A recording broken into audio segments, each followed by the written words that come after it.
ಕೈಚಳಕ ವಿಚಾರವಾಗಿ ಬಡದಾಡಿಕೊಂಡು ಆಸ್ಪತ್ರೆ ಪಾಲಾಗಿರುವ ಒಂದೇ ಕುಟುಂಬದ 2 ಗುಂಪಿನ ದೃಶ್ಯಗಳು ಕಂಡುಬಂದಿದ್ದು ಚಿಕ್ಕಬಳ್ಳಾಪುರ ಜಿಲ್ಲಾಸ್ಪತ್ರೆಯಲ್ಲಿ. ಹೌದು, ಚಿಕ್ಕಬಳ್ಳಾಪುರ ತಾಲೂಕಿನ ಪೆರೇಸಂದ್ರ ಗ್ರಾಮದ ಅಣ್ಣ ತಮ್ಮಂದಿರಾದ ವೆಂಕಟೇಶ್ ಹಾಗೂ ಜಯರಾಜ್ ಅವರಿಗೆ ಸೇರಿದ ಸರ್ವೆ ನಂಬರ್ 133ರಲ್ಲಿ ಸುಮಾರು 7 ಎಕರೆ ಜಮೀನಿದ್ದು ಇಬ್ಬರಿಗೂ ತಲಾ 3.5 ಎಕರೆ ಜಮೀನು ಭಾಗವಾಗಿತ್ತಂತೆ. ತಮ್ಮ ವೆಂಕಟೇಶ್ ಅವರಿಗೆ ಸೇರಿದ ಜಮೀನಿನಲ್ಲಿ ಬೋರ್ವೆಲ್ ಕೊರೆಸಲು ವಾಹನ ಬಂದ ವೇಳೆ ಅಣ್ಣ ಜಯರಾಜ್ ಬೋರ್ವೆಲ್ ಕೊರೆಸಲು ಅಡ್ಡಿಪಡಿಸಿದ್ದಾರಂತೆ. ಇದರಿಂದ ಬೇಸರಗೊಂಡ ವೆಂಕಟೇಶ್ ಪುತ್ರ ಪವನ್ ದೊಡ್ಡಪ್ಪ ಮಗನಾದ ಮಧುಸೂದನ್ಗೆ ಮಾಹಿತಿ ನೀಡಿದ್ದಾರೆ. ಇದರಿಂದ ಮಧುಸೂದನ್ ತೋಟದ ಬಳಿ ತೆರಳುತ್ತಿದ್ದಂತೆ ಮಾತಿನ ಚಕಮಕಿ ಆರಂಭವಾಗಿ ಗಲಾಟೆ ನಡೆದಿದೆ ಎಂದು ಹೇಳಲಾಗಿದೆ. ಈ ವೇಳೆ ಜಯರಾಜ್, ಮಂಜುನಾಥ್, ಹರೀಶ್ ಹಾಗೂ ನರೇಶ್ ಸೇರಿ ಮಧುಸೂದನ್ ಮತ್ತು ಕುಟುಂಬದವರ ಮೇಲೆ ಕಬ್ಬಿಣದ ರಾಡ್ಗಳಿಂದ ಹಲ್ಲೆ ನಡೆಸಿದ್ದಾರೆ ಎಂದು ಆರೋಪಿಸಲಾಗಿದೆ. ಒಂದು ಚಿಕ್ಕ ಜಮೀನು ವಿಚಾರವಾಗಿ ನಮ್ಮ ತಂದೆಯವರ ತಾತ ಅಣ್ಣತಮ್ಮಂದರು ವಿಭಾಗ ಪಟ್ಟಿಯಾಗಿ 66ನೇ ಇಸ್ವಿಯಲ್ಲಿ ವಿಭಾಗ ಪಟ್ಟಿಯಾಗಿ ಅವರಿಗೆ 7 ಎಕರೆ, ನಮಗೆ ಒಂದು 20 ಎಕರೆ ಜಾಗ ಬಂದಿದೆ. ಇನ್ನೊಬ್ಬರಿಗೆ 7 ಎಕರೆ ಬಂದಿದೆ. ಅದರಲ್ಲಿ 7 ಎಕರೆಯಲ್ಲಿ ಇಬ್ಬರೂ 3.5 ಎಕರೆ ತಗೊಂಡಿದ್ದಾರೆ. ಅದರಲ್ಲಿ ಜಯರಾಜ್ ಅನ್ನೋರು 7 ಜಾಗ ಅವ್ರು ತೊಗೊಂಡು 1 ಜಾಗ ಚಿಕ್ಕಯ್ಯಪ್ಪನಿಗೆ ವೆಂಕಟೇಶ್ ಅನ್ನೋರಿಗೆ ಕೊಟ್ಟಿದ್ರು. ನಾನು ಏನೋ ಹೋದರೆ ಹೋಗಲಿ ಬಿಡು ಅಂತೇಳ್ಬಿಟ್ಟು ಸುಮ್ಮನೆ ಆಗ್ಬಿಟ್ಟು ಈಗ ಅವರು 7 ಸೀಮೆ ಹಸು ಮೇಯಿಸ್ಕೊಂಡು ನಮ್ಮ ದೊಡ್ಡಪ್ಪ ಅವರು ಶೆಡ್ಡಲ್ಲೇ ಹಾಕ್ಕೊಂಡು ಸೀಮೆ ಹಸು ಮೇಯಿಸ್ಕೊತಾಯಿದ್ರು. ಅದಕ್ಕೆ ಹುಲ್ಲು ಇನ್ನೊಂದು ಏನೂ ಇರಲಿಲ್ಲ, ನೀರಾವರಿ ಕೂಡ ಅವ್ರಿಗಿರಲಿಲ್ಲ. ಬಂದು ಯಾವಾಗ ಅವ್ನು ಚಿಕ್ಕವನು ಎಲ್ಲೆಲ್ಲಿ ಓದ್ತಿದ್ದ. ನಮ್ಮ ಮನೇಲಿ ಬಂದು ಯಾವಾಗ ಹತ್ಕೊಂಡು ಬಾಧೆ ಬಿದ್ದುಕೊಂಡು ಅಣ್ಣ ಹಿಂಗಾಯ್ತು ಅಂತೇಳ್ಬಿಟ್ಟು ಹೇಳ್ತಿದ್ದ. ಬೋರ್ವೆಲ್ ಹಾಕ್ಕೊಳ್ಬೇಕು ಅಂತೇಳ್ಬಿಟ್ಟು ಅವ್ರಿಗೂ ಇವ್ರಿಗೂ ಜಮೀನಿಗೆ ಒಂದು 4 ಅಡಿನ 3 ಅಡಿ ಡಿಫ್ರೆನ್ಸ್ ಬರ್ತಾಯಿತ್ತು. ಅಲ್ಲಿ ಬೋರ್ ಲಾರಿ ಬಂದಿದೆ ಮೊನ್ನೆ 3 ದಿನ ಹಿಂದೆ. ಆ ಬೋರ್ ಲಾರಿ ಇವರು ಜಯರಾಜು ಮತ್ತು ಮಂಜುನಾಥ್, ಹರೀಶ್ ಅನ್ನೋರು ವಾಪಸ್ ಕಳಿಸ್ಬಿಟ್ಟಿದ್ದಾರೆ. ಅವ್ರಿಗೆ ಅದು ಸೇರೋದೇ ಇಲ್ಲ ಪಾಯಿಂಟು. ಆಯಿತು, ಏನೋ ಊರಲ್ಲಿ ಆಯಿತು ಸರ್ವೆ ಮಾಡ್ಕೊಳ್ಳೋಣ ಅಂತೇಳ್ಬಿಟ್ಟು ಲಾರಿನ ವಾಪಸ್ ಕಳಿಸ್ಬಿಟ್ಟಿದ್ದಾರೆ. ಮತ್ತು ಇವತ್ತು 6 ಗಂಟೆ 5:30 ಸಮಯದಲ್ಲಿ ಮತ್ತೆ ಬೋರ್ ಲಾರಿ ಬಂದು ಪಾಯಿಂಟಲ್ಲಿ ಕೂತ್ಕೊಂಡಿದೆ. ಮತ್ತೆ ಹೋಗಿ ಜಯರಾಜು, ಮಂಜುನಾಥ್, PJ ಹರೀಶು ಮತ್ತೆ ಗಲಾಟೆ ಮಾಡಿದ್ದಾರೆ.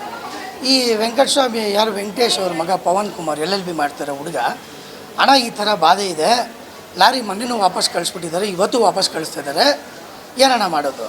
ಅಪ್ಪ ನಾನು ಬರ್ತಾಯಿದ್ದೀನಿ, ಮಾತಾಡೋಣ ಅಂದೆ. ಸರ್ ಇನ್ನೂ ಅಲ್ಲಿ ಹೋಗಿದ್ದೆ ಸರ್ ನಾನು ನಮ್ಮ ತಂದೆ, ನಮಗೆ ಎಗ್ಗ ಮುಗ್ಗ ನಿಮ್ಮ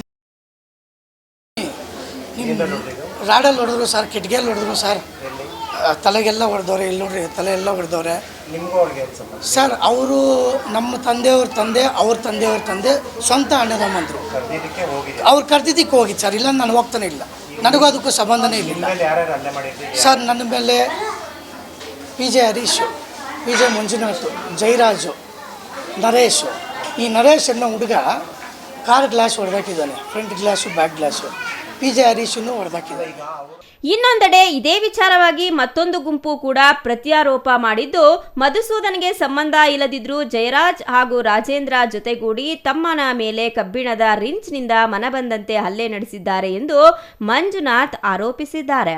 ಗಲಾಟೆಯಲ್ಲಿ 2 ಗುಂಪಿನ ಹಲವರಿಗೆ ಗಾಯಗಳಾಗಿದ್ದು ಚಿಕ್ಕಬಳ್ಳಾಪುರ ಜಿಲ್ಲಾಸ್ಪತ್ರೆಯಲ್ಲಿ ಚಿಕಿತ್ಸೆ ಪಡೆಯುತ್ತಿದ್ದಾರೆ. ಪ್ರಕರಣ ಸಂಬಂಧ ಪೆರೇಸಂದ್ರ ಪೊಲೀಸ್ ಠಾಣೆಯಲ್ಲಿ ದೂರು ಮತ್ತು ಪ್ರತಿದೂರು ನೀಡಿದ್ದು ಪೊಲೀಸರು ತನಿಖೆ ಮುಂದುವರೆಸಿದ್ದಾರೆ. ನಾನೊಬ್ಬ ರೈತ. ನಾವು ನಮ್ಮ ಚಿಕ್ಕಪ್ಪವ್ರಿಗೂ ನಮಗೆ ಬೋರ್ವೆಲ್ ಕೊರೆಸ್ಬೇಕಾದ್ರೆ ನಾವೇನೋ ಅಲ್ಲಿ ಆ ಕಡೆ ಈ ಕಡೆ ಆಗಬೇಕು ಅಂತ ನಾವು ಮಾತಾಡ್ತಾಯಿದ್ರಿ. ಇವನು 3ನೇ ವ್ಯಕ್ತಿಯಾಗಿ ಸೆಂಟ್ರಲ್ ಬರಬೇಕಾದ್ರೆ, ನೋಡಪ್ಪ ನಿನಗೆ ಸಂಬಂಧ ಇಲ್ಲದಿರೋ ವಿಚಾರ ನೀನು ಏನಕ್ಕೆ ಬರ್ತೀಯ ಅಂದೆ. ನಾನು ಅವರ ಮಧುಸೂದನ್ ಮತ್ತು ಅವ್ರ ತಂದೆನ, ಅವರು ನಮ್ಮ ದಾಯಾದಿಗಳೇ, ಪಕ್ಕದ ದಾಯಾದಿಗಳೇ, ನಮ್ಗೆ ಅಣ್ಣ ತಮ್ಮಂದ್ರೆ ಪಕ್ಕದ ಜಮೀನವರು.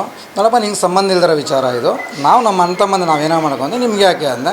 ಹಾಗೆ ಮಾತು ಬೆಳೆಸ್ಬಿಟ್ಟು ಊರೊಳಗೆ ಬಂದುಬಿಟ್ಟು, ಊರೊಳಗೆ ಬಂದಿದ್ದ ತಕ್ಷಣ ನಾವು ಬೈಕಲ್ಲಿ 3 ಜನ ಬರ್ತಾ ಇರಬೇಕಾದ್ರೆ ಗಾಡಿ ಬೀಳಿಸ್ಬಿಟ್ಟು ಒಂದು ರಿಂಚ್ ತಗೊಂಡು ಅಲ್ಲೇ ಮಾಡಿದ್ದಾನೆ.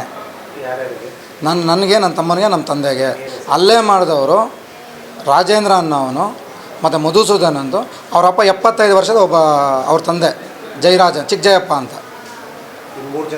3 ಜನ ನಮ್ಮ 3 ಮೇಲೆ ಅಲ್ಲೇ ಮಾಡಿದ್ದಾರೆ.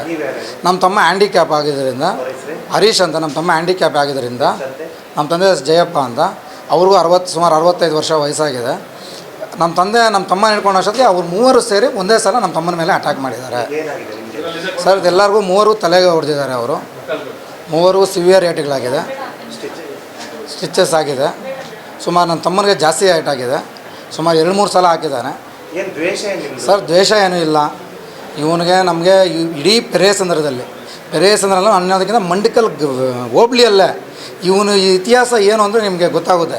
ಹಿಂಗೆ ಮಧುಸೂದನ್ ಮಧು ಅಂದರೆ ನಿಮ್ಗೆ ಇತಿಹಾಸನೇ ಗೊತ್ತಿದೆ. ಅಷ್ಟೆಲ್ಲ ಯಾಕೆ ಪೆರೇಸನ್ ಚಿಕ್ಕಬಳ್ಳಾಪುರ ತಾಲೂಕು ಆಫೀಸಲ್ಲಿ ಹೋಗಿ ಕೇಳಿದ್ರು ಕೂಡ ಯಾರಾದರೂ ಹೇಳ್ತಾರೆ ಅವನ ಇತಿಹಾಸ ಏನು, ಅವನು ಏನು ಅಂತ. ಅವನು ಇದೇ ಕೆಲಸ. ಅವನು ಒಟ್ಟಾರೆ ಬೋರ್ವೆಲ್ ಕೊರೆಸುವ ವಿಚಾರವಾಗಿ ಮಾತಿಗೆ ಮಾತು ಬೆಳೆದು ಅಣ್ಣ ತಮ್ಮಂದಿರ ಗಲಾಟೆ ಕೈ ಮೆಲಾಯಿಸುವ ಹಂತಕ್ಕೆ ತಲುಪಿದ್ದು ವಿಪರ್ಯಾಸವೇ ಸರಿ. ತೊಡರಹಳ್ಳಿ ರಮೇಶ್, ಸಿಟಿವಿ ನ್ಯೂಸ್, ಚಿಕ್ಕಬಳ್ಳಾಪುರ.